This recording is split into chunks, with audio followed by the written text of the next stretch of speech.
Top of the day, beautiful people. Top of the day. What is this?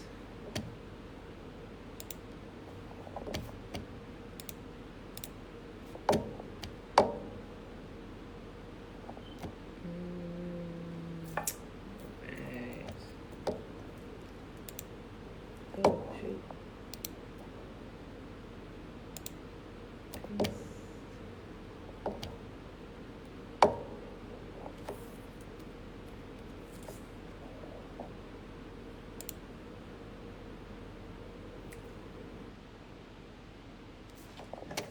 Had me pause for a thumbnail. Sorry, y'all. Okay.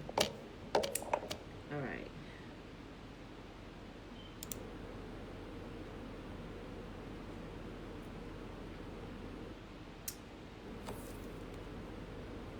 All right. Okay, y'all. Sorry, I had to get YouTube straight first this morning. All right. We live on both of them now. So that's Swabble, beautiful people. That's Swabble. Yibo, Sawu, Bon, and Tiffany. Good morning, Auntie. Okay. Let me go ahead. All right, we're good. Let me just say good morning here. Make sure somebody respond back. Good morning, peoples.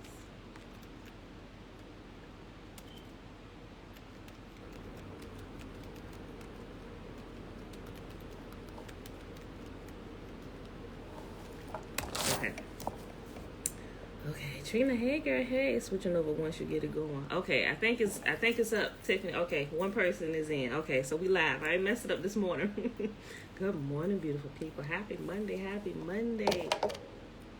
Okay, Tiffany, if you want to switch over to YouTube, we good to go. All right, that's Swabble, Trina. Okay, let me go ahead and minimize this so we can get going this morning.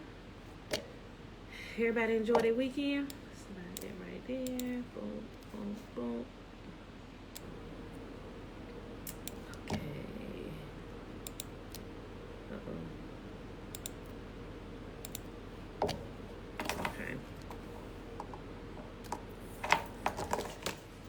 All right, y'all. Happy Monday.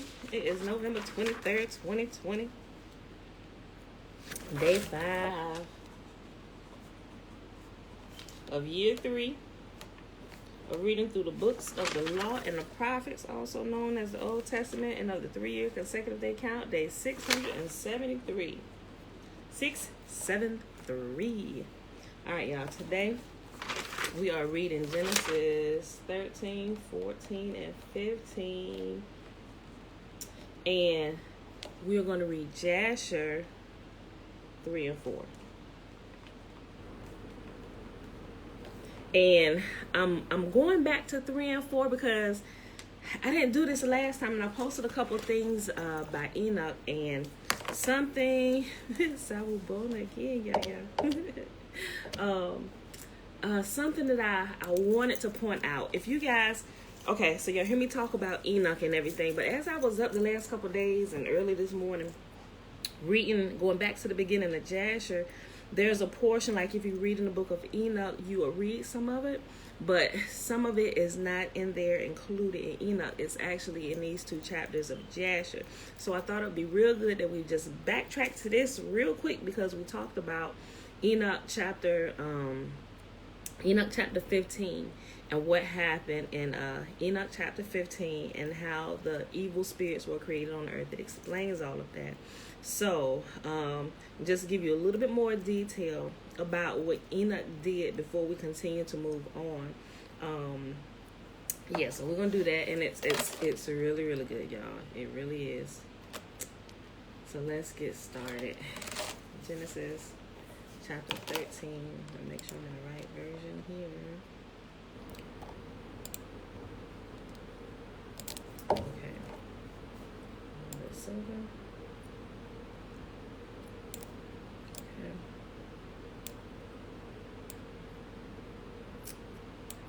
Okay, y'all. Genesis chapter 13. So Abram left Egypt and traveled north into the Negev along with his wife and Lot and all that they owned. Abram was very rich in livestock, silver and gold. From the Negev, they continued traveling by stages toward Bethel and they pitched their tents between Bethel and Ai, where they had camped before. This was the same place where Abram had built an altar, and there he worshipped Yahuwah again. Lot, who was traveling with Abram, had also become very wealthy, with flocks of sheep and goats and herds of cattle and many tents. But the land could not support both Abram and Lot, with all their flocks and herds living so close together. So disputes broke out between the herdsmen of Abram and Lot. At that time, the Canaanites and the Perizzites were also living in the land. Finally, Abram said to Lot, "Let's not allow this conflict to come between us or our herdsmen. After all, we are close relatives. The whole countryside is open to you. Take your choice of any section of the land you want, and we will separate. If you want the land to the left, then I'll take the land to the right. If you prefer the land on the right, then I'll go to the left." Lot took a long look at the fertile plains of the Jordan Valley in the direction of Zoar. The whole area was well watered everywhere, like the garden of Yahuwah, or the beautiful land of Egypt. This was before Yahuwah destroyed Sodom and Gomorrah. Lot chose for himself the whole Jordan Valley to the east of them. He went there with his flocks and servants and parted company with his uncle Abram. So Abram settled in the land of Canaan, and Lot moved his tents to a place near Sodom and settled among the cities of the plain. But the people of this area were extremely wicked and constantly sinned against Yahuwah. After Lot had gone, Yahuwah said to Abram, "Look as far as you can see in every direction, north and south, east and west. I am giving all this land, as far as you can see, to you and your descendants as a permanent possession. And I will give you so many descendants like the dust of the earth, they cannot be counted.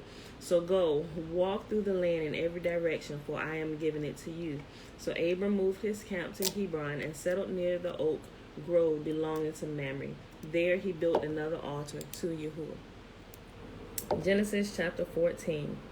About this time, war broke out in the region. King Amraphel of Babylonia, King Arioch of Elasar, King Kedorlaomer of Elam, and King Tidal of Goim fought against King Bera of Sodom, King Birsha of Gomorrah, King Shinab of Admah, King Shemeber of Zeboim, and the king of Bela, also called Zor.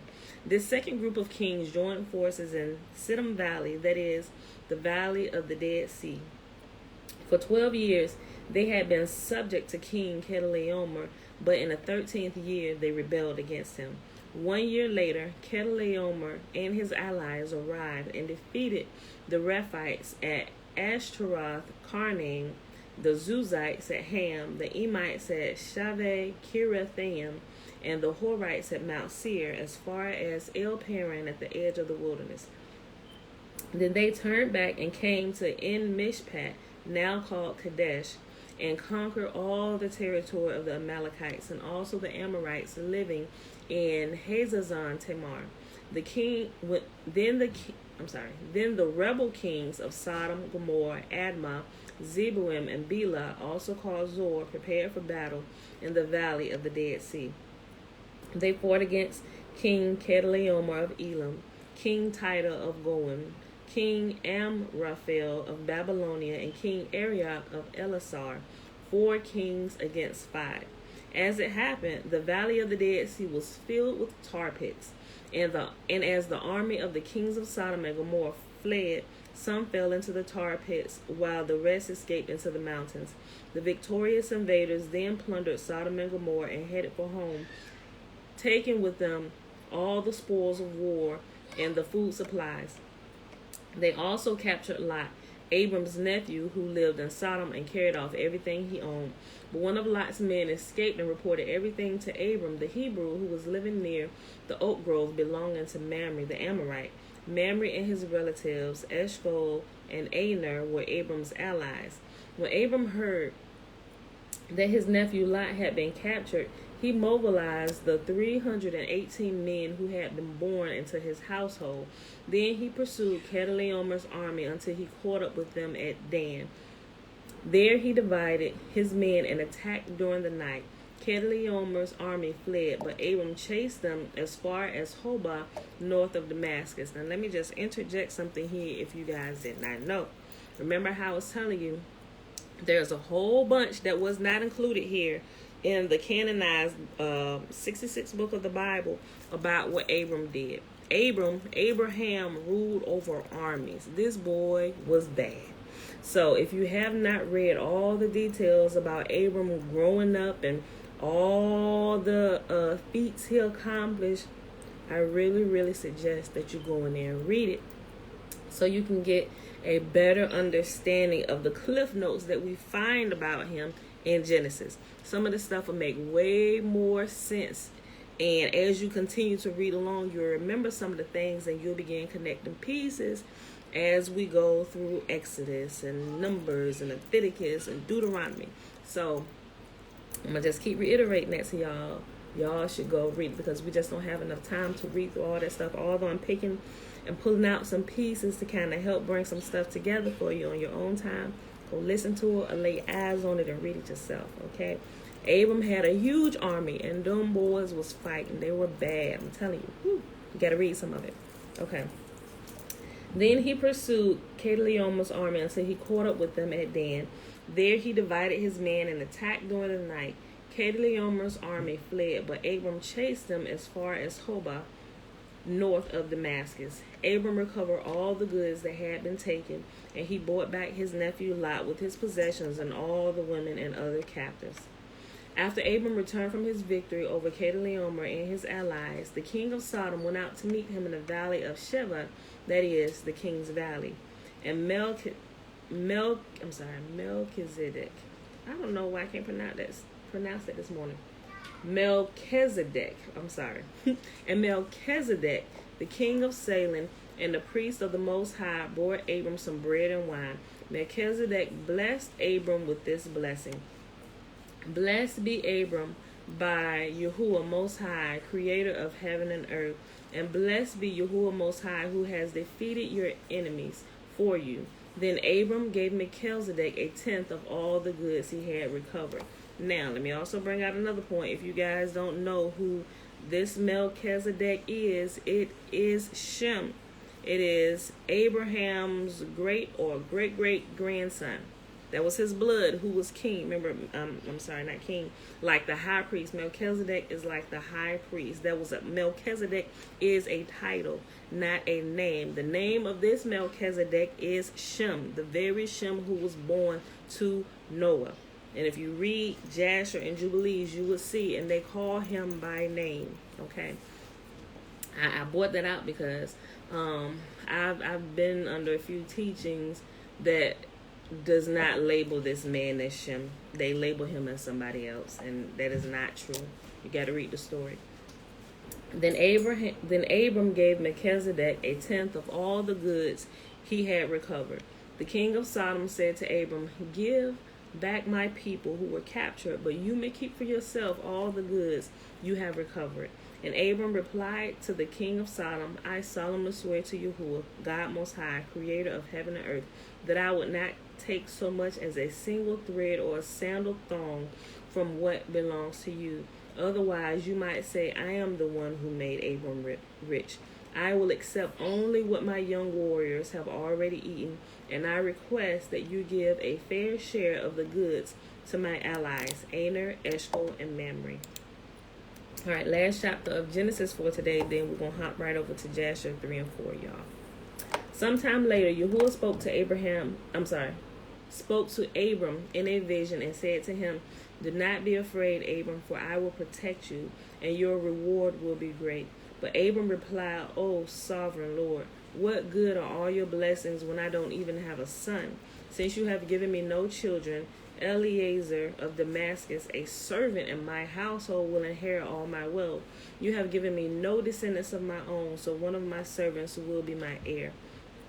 Then Yahuwah said to him, "No, your servant will not be your heir, for you will have a son of your own who will be your heir." Then Yahuwah took Abram outside and said to him, "Look up into the sky and count the stars if you can. That's how many descendants you will have." And Abram believed Yahuwah, and Yahuwah counted him as righteous because of his faith. Then Yahuwah told him, I am Yahuwah, who brought you out of Ur of the Chaldeans to give you this land as your possession. But Abram replied, O sovereign Lord, how can I be sure that I will actually possess it?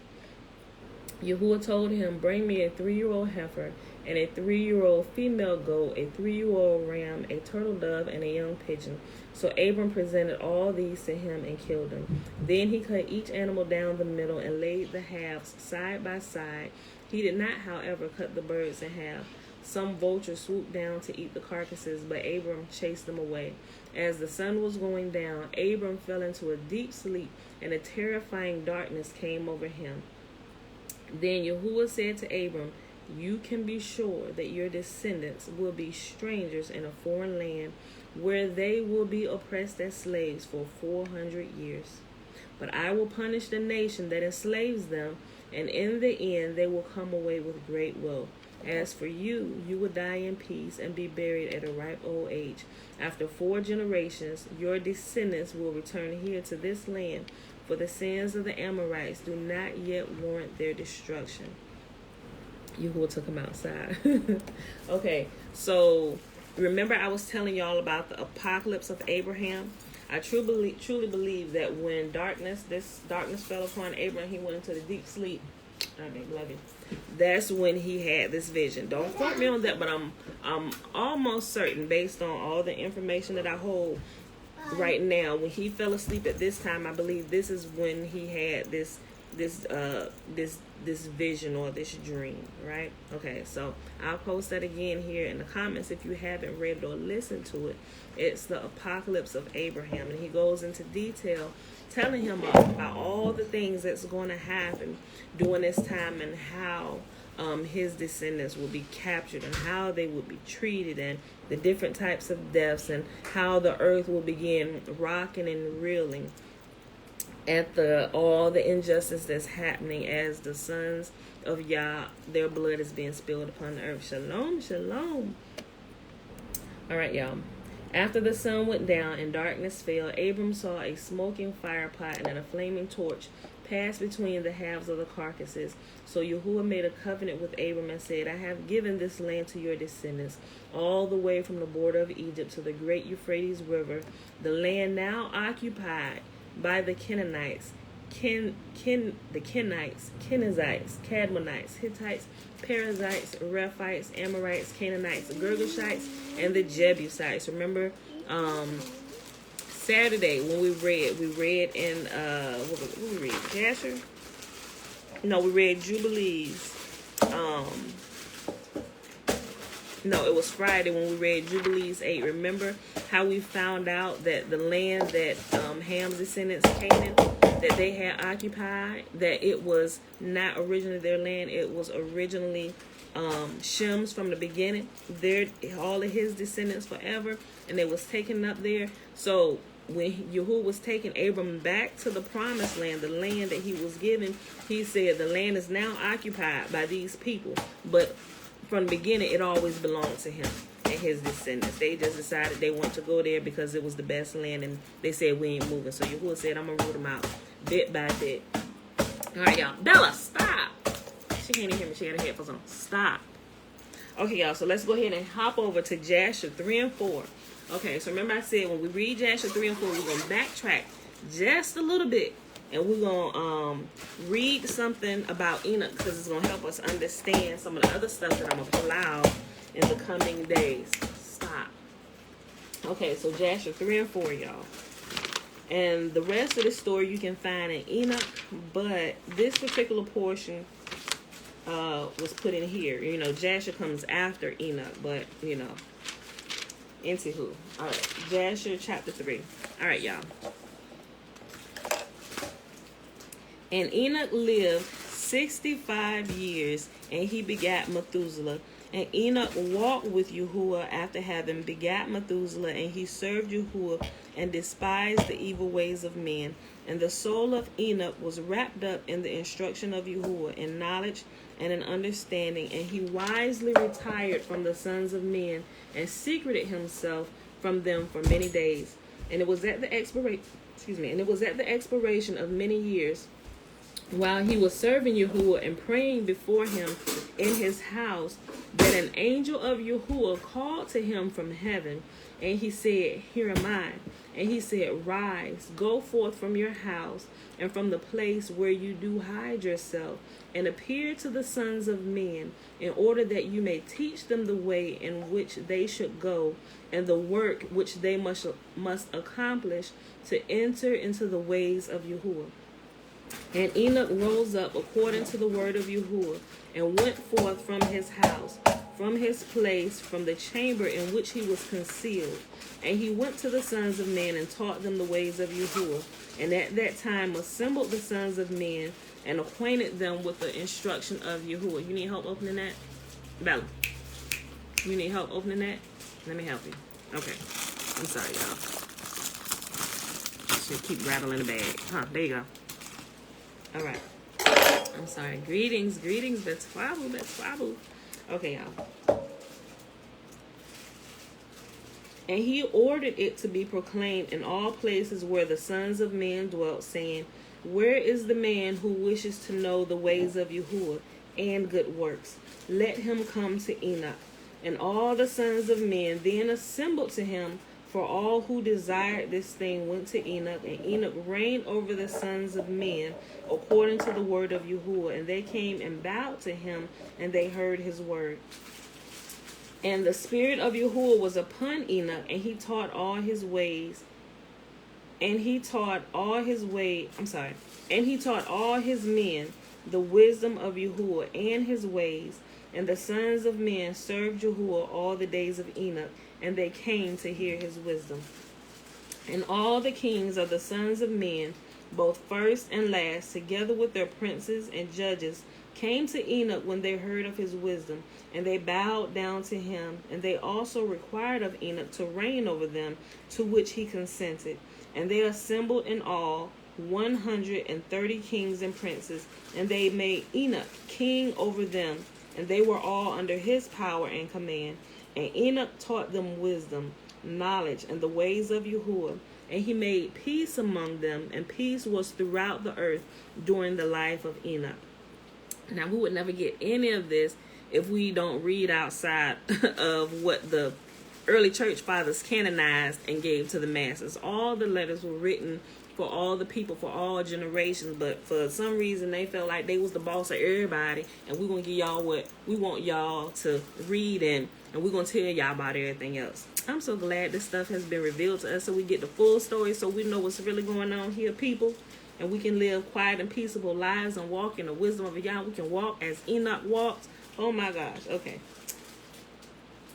And they assembled, I'm going to read this again. And they assembled in all 130 kings and princes, and they made Enoch king over them, and they were all under his power and command. And Enoch taught them wisdom, knowledge, and the ways of Yahuwah, and he made peace among them, and peace was throughout the earth during the life of Enoch. And Enoch reigned over the sons of men 243 years. How many of y'all know that Enoch was a king before he was taken up to rule over the watchers? Remember how the watchers was in charge? But Yahuwah said, I'm going to bring up Enoch and put Enoch in charge of y'all. Listen. And Enoch reigned over the sons of men 243 years, and he did justice and righteousness with all his people, and he led them in the ways of Yahuwah. And these are the generations of Enoch, Methuselah, Elisha, and Elimelech, 3 sons, and their sisters were Milcah and Naamah. And Methuselah lived 87 years, and he begat Lamech. And it was in the 56th year of the life of Lamech when Adam died. Remember when we read the other day how Lamech killed Cain by mistake? I think Adam was still alive. Yeah, during that time, Adam was still alive. He died during that time. Okay. And it was in the 56th year of the life of Lamech when Adam died. 930 years old was he at his death. And his 2 sons, with Enoch and Methuselah, his sons, buried him with great pomp, as at the burial of kings, in the cave which Yahuwah had told them. And in that place all the sons of men made a great mourning and weeping on account of Adam. It has therefore become a custom among the sons of men this day. Let me just say something, y'all. Okay, these are just my thoughts, right? How amazing is it that, first of all, Enoch is still alive because he was taken up, I'm sure, as he was taken up into heaven to rule over the watchers. He was changed. So he changed. I'm sure he changed from flesh because flesh is only down here in this realm that we're at. So Enoch is still alive and he's ruling. So he's seen all these generations. Mind you, Yahuwah has revealed to Enoch all the generations that were going to come, even up until Judgment Day. And if you will read all the book of Enoch all the way to the end, it actually goes through the different generations, even through the time when the children of Israel, before they went into captivity the first time in Egypt, what happened to them when they came out, and for many generations, and for generations to come, which is us. If you read through all that, you will see and you will understand it. But think about this. My thoughts, these are my thoughts. Enoch is still alive. Yahuwah has told him all this stuff that's going to happen, and he has been witness for all the generations, right? I'm not sure if Yahuwah would send Enoch down here to talk to one of us, but I think that would be pretty freaking awesome. You know how some people get messages from angels, or they get messages in dreams and stuff? Think about it. If Enoch came and talked to you, he can tell you about Adam. He was alive while Adam was alive. I mean, that just blow my mind. That's just my own thoughts here. I just wanted to say that because I've been thinking about it. I'm like, that's pretty freaking awesome. I don't know that we'd ever see Enoch, or if Yahuwah would let him appear to us, but I'm just saying. I just be thinking about stuff like that. But anyway, okay. Okay. And in that place, all the sons of men made a great mourning and weeping on account of Adam. It has therefore become a custom among the sons of men to this day. And Adam died because he ate of the tree of knowledge, he and his children after him, as Yahuwah had spoken. And it was in the year of Adam's death, which was the 243rd year of the reign of Enoch. In that time, Enoch resolved to separate himself from the sons of men and to secret himself as at the first in order to serve Yahuwah. And Enoch did so, but did not entirely secret himself from them, but kept away from the sons of men 3 days, and then went to them for 1 day. And during the 3 days that he was in his chamber, he prayed to and praised Yahuwah. And the day on which he went and appeared to his subjects, he taught them the ways of Yahuwah. And all they asked him about Yahuwah, he told them. He did in this manner for many years, and he afterward concealed himself for 6 days, and appeared to his people 1 day in 7. And after that, once a month, and then once a year, until all the kings, princes, and sons of men sought for him, and desired again to see the face of Enoch and to hear his word, but they could not, as all the sons of men were greatly afraid of Enoch, and they feared to approach him on the account of the Yahuwah-like awe that was seated upon his countenance. Therefore no man could look at him, fearing he might be punished and die. And remember, we also see the glory of Yahuwah rest on the face of Moses as well.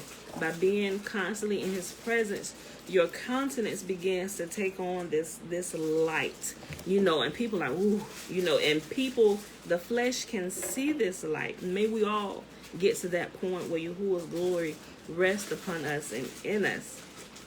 And all the kings and princes resolved to assemble the sons of men and to come to Enoch, thinking that they might all speak to him at the time when he should come forth amongst them, and they did so.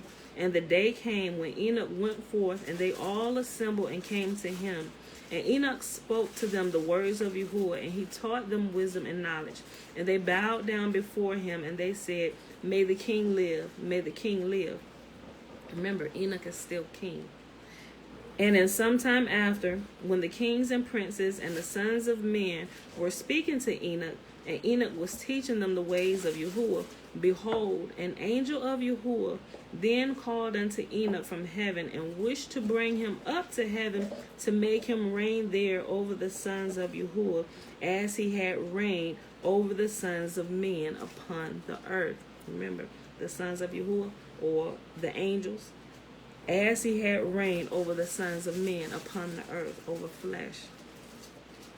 I read that again.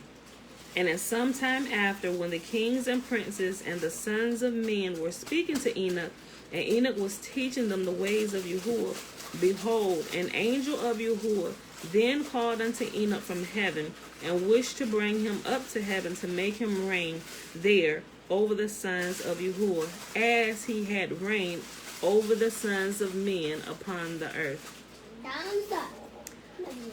When at that time Enoch heard this, he went and assembled all the inhabitants of the earth, and taught them wisdom and knowledge, and gave them divine instructions. Bella, okay, can you be a little bit more quiet? Huh? You're extremely loud. I need something. Okay, you want to take it upstairs? Go sit on my foot locker with it. No, boy, not. Boys still sleep? Boys don't want me. They're not mean to you, they still sleep. Now, can you quiet down with the bag and the rattling? No. This itching me. Well, get up. Leave my plant alone. It ain't doing nothing to you. And then on my hat pad. Okay, I'm sorry, y'all. When at that time Enoch heard this, he went and assembled all the inhabitants of the earth, and taught them wisdom and knowledge, and gave them divine instruction. And he said to them, I have been required to ascend into heaven. I therefore do not know the day of my going. And now therefore I will teach you wisdom and knowledge, and will give you instruction before I leave you, how to act upon the earth, whereby you may live. And he did so. And he taught them wisdom and knowledge, and gave them instruction, and he reproved them, and he placed before them commandments and judgments to do upon the earth. And he made peace amongst them, and he taught them everlasting life, and dwelt with them sometime, teaching them all these things. And at that time the sons of men were with Enoch, and Enoch was speaking to them, and they lifted up their eyes, and the likeness of a great horse descended from heaven, and the horse paced in the air. As they told Enoch what they had seen, and Enoch said to them, on my account does this horse descend upon earth.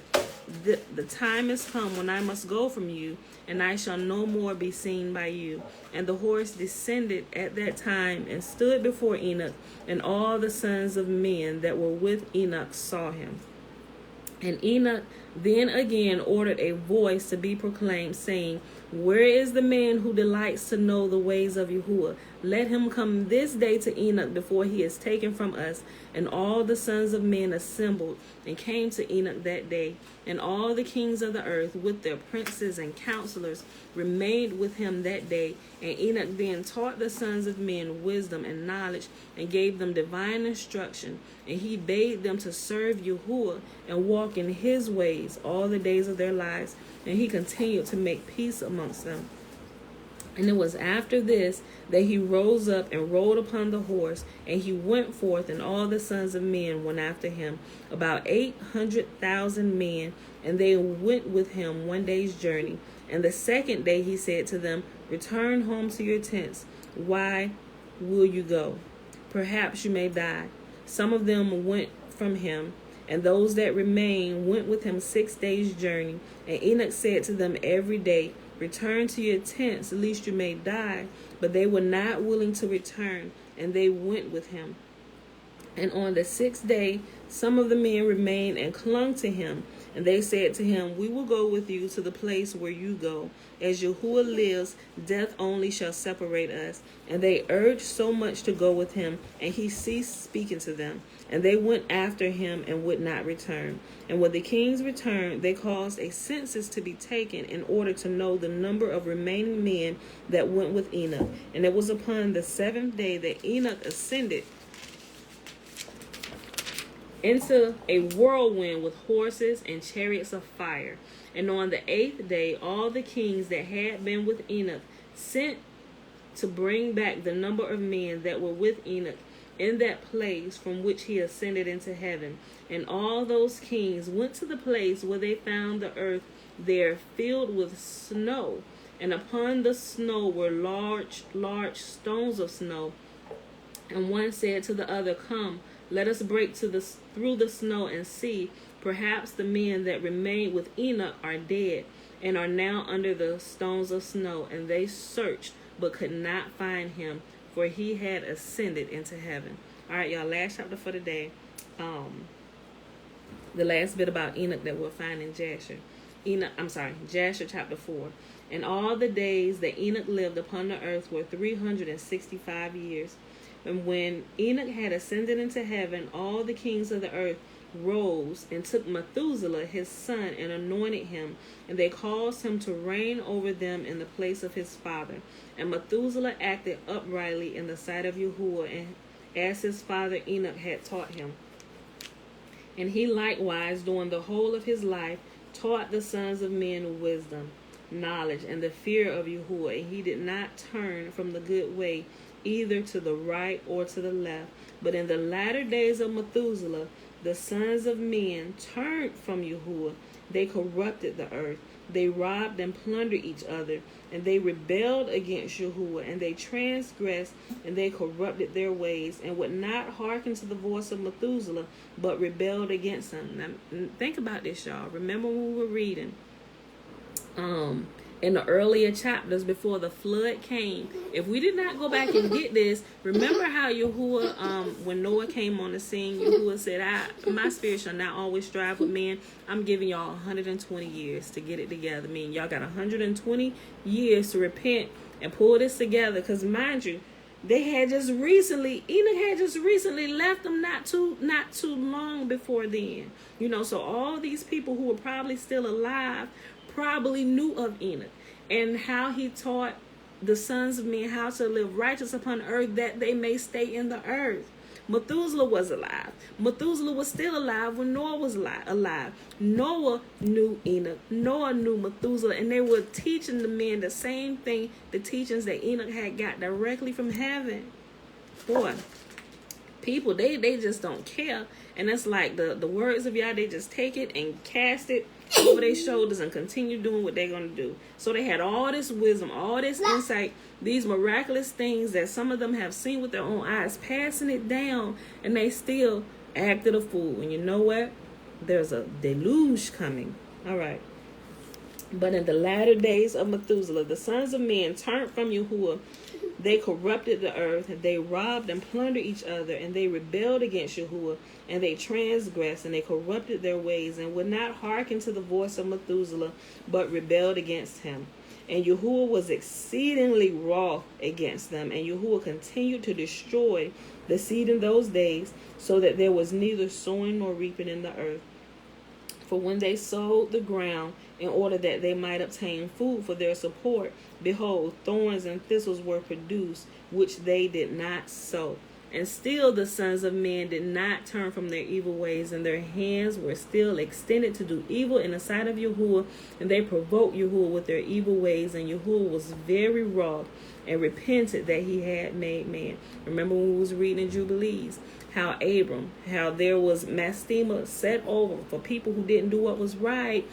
All the seed that they were planting was being eaten up by the ravens and stuff because they would not do what was right. And it talks about it here. It's the command is directly coming from Yahuwah, and Yahuwah is allowing mastema to do this, eat up the seed, and that was a judgment for them to stop. Wait a minute, consider your ways. Consider your ways. How do we know? Let's read it again. For when they sowed, let's go back to 5. And Yahuwah was exceedingly wroth against them, and Yahuwah continued to destroy the seed in those days, so that there was neither sowing nor reaping in the earth. For when they sowed the ground in order that they might obtain food for their support, behold, thorns and thistles were produced, which they did not sow. And still the sons of men did not turn from their evil ways, and their hands were still extended to do evil in the sight of Yahuwah, and they provoked Yahuwah with all their evil ways, and Yahuwah was very wroth and repented that he had made man, and he thought to destroy and annihilate them, and he did so. In those days, when Lamech, the son of Methuselah, was 160 years old, Sheth, the son of Adam, died. And all the days that Sheth lived were 912 years, and he died. Or Seth. And here it says Sheth, but it's Seth, y'all. And Lamech was 180 years old when he took Ashmua, the daughter of Elishua, the son of Enoch, his uncle, and she conceived. And at that time the sons of men sowed the ground, and a little food was produced. Yet the sons of men did not turn from their evil ways, and they trespassed and rebelled against Yahuwah. As the woman of Lamech conceived and bore him a son at that time, at the revolution of the year, and Methuselah called his name Noah, saying, the earth was in his days at rest and free from corruption. And Lamech his father called his name Menachem, saying, this one shall comfort us in our works and miserable toil in the earth which Yahuwah had cursed. And the child grew up and was weaned, and went in the ways of his father Methuselah, perfect and upright with Yahuwah. So we know Noah was perfect and upright and walked with Yahuwah. And all the sons of men departed from the ways of Yahuwah in those days, as they multiplied upon the face of the earth with sons and daughters. And they taught one another their evil practices, and they continued sinning against Yahuwah. And every man made unto himself an Elohim, or a god, and they robbed and plundered every man his neighbor as well as his relative, and they corrupted the earth, and the earth was filled with violence. And their judges and rulers went to the daughters of men and took their women by force from their men according to their choice. And the sons of men in those days took from the cattle of the earth and the beasts of the field and fowls of the air, and taught the mixture of animals of one species with another, in order therewith to provoke Yahuwah. And Yahuwah saw that the whole earth was corrupt, for all flesh had corrupted its ways upon the earth, all men and all animals. So y'all think the scientists here in our day just started the splicing of the genes and mixing animals and getting hybrids and different type of animals? They was doing this from the very beginning, y'all. They were doing this from the very beginning. I'm going to read it again. And their judges and rulers went to the daughters of men and took their women by force from their men according to their choice. And the sons of men in those days took from the cattle of the earth and the beasts of the field and the fowls of the air, and taught the mixture of animals, one species with another, in order therewith to provoke Yahuwah. And Yahuwah saw the whole earth, and it was corrupt, for all flesh had corrupted its ways upon the earth, all men and all animals. And Yahuwah said, I will blot out man that I created from the face of the earth, yea, from man, the birds of the air, together with the cattle and beasts that are in the field, for I repent that I made them. And all men who walked in the ways of Yahuwah died in those days before Yahuwah brought the evil upon man, which he had declared. For this was from Yahuwah, that they should not see the evil which Yahuwah spoke of concerning the sons of men. And Noah found grace in the sight of Yahuwah, and Yahuwah chose him and his children to raise up seed from them upon the face of the whole earth. And that is our reading for today. Remember, a few days ago we actually read this next chapter, Jasher chapter 5 and 6, about Noah, and that's when it gets into the 120 days, and Noah's building the ark, and the animals came and crouched and all that stuff, and the animals that was left chasing away while it was trying to get into the ark and stuff. So I hope you guys enjoyed the reading for today. So tomorrow I'm going to bring out a different part as we move on. So at the end of Genesis today, we know Yahuwah gave the promise to his seed and talks about the 400 years of captivity, not when they was in Egypt the first time, because they were not actually captive in Egypt for 400 years. They weren't slaves for 400 years. They sojourned through Egypt 430 years, as we see in Jubilees. But all that time where they sojourned, they were not slaves. Remember, the first half of the time they were freely living about. Joseph was still alive. The old Pharaoh was on the scene, and life was good for the seed of Abraham. Life was good until after Joseph died. And after Joseph died and a new Pharaoh came on the scene, and they was about to get into a fight with these other clans and tribes around here, and they found out that Israel, the children of Israel that were living in their land, were the cousins of the people that they had beef with. So they said, let us deal wisely with this people, lest they join to our enemies. How we know when we get out here to war that they're not going to turn on us and join with their cousins and defeat us and take over Egypt. And that's how it started, y'all. So y'all get all the pieces of the puzzle. Y'all can understand the story a whole lot better. And some of the erroneous teachings that are being taught and put out here in the streets, in the churches, we can begin to correct and adjust based on truth. We are to worship Yahuwah in spirit and in truth. Right now, a lot of Yahuwah's people is worshiping him in spirit, but they're completely ignorant and refuse to wake up. Yahuwah said, my people perish for the lack of knowledge. People, it's here for the takings for all of us. Let's get the knowledge, the truth of Yahuwah's word as it's being revealed and restored to us, so we can begin to worship him in spirit and in truth. And we'll see the power of Yah begin to descend in this place as in days of old. I'm super excited about that, y'all. So that is our reading for today. That was Genesis 13, 14, and 15. And we read Jasher 3 and 4. It is Monday, November the 23rd, 2020. Day 5 of year 3 of reading through the books of the law and the prophets. And of the 3-year consecutive day count. Day 673. 673. All right, y'all. It's all about consistency and discipline in order to have growth. You have to daily feed your spirit. Daily pray. Live a life of sanctity, sanctification. Just and that simply means do what's right. Do what's right in your life. Do what's right in regards to other people. Treat them fairly. If you're in positions of leadership, do proper justice. Rule appropriately. Don't take advantage of people. If you're in a position to restore something to somebody, do it. Do what's right. That's all Yahuwah wants. He wants us to do what's right. And proper justice, not to take advantage of anybody. All right, y'all, so let's go ahead and do the blessing. Numbers chapter 6. Verses 22 through 27. Remember, the first 21 verses is the Nazarite vow. All right, y'all. And Yahuwah spake unto Moses, saying, Speak unto Aaron and unto his sons, saying, On this wise ye shall bless the children of Israel, saying unto them, May Yahuwah bless us and keep us. May Yahuwah make his face to shine upon us like it did upon Moses and Enoch. May Yahuwah's face shine upon us and be gracious unto us. May Yahuwah lift up his countenance upon us and give us his peace. And they shall put my name upon the children of Israel. And I, Yahuwah, will bless them. All right, beautiful people. I love y'all. And I see y'all bright and early in the morning. 7:15 a.m. Eastern Standard Time. Peace.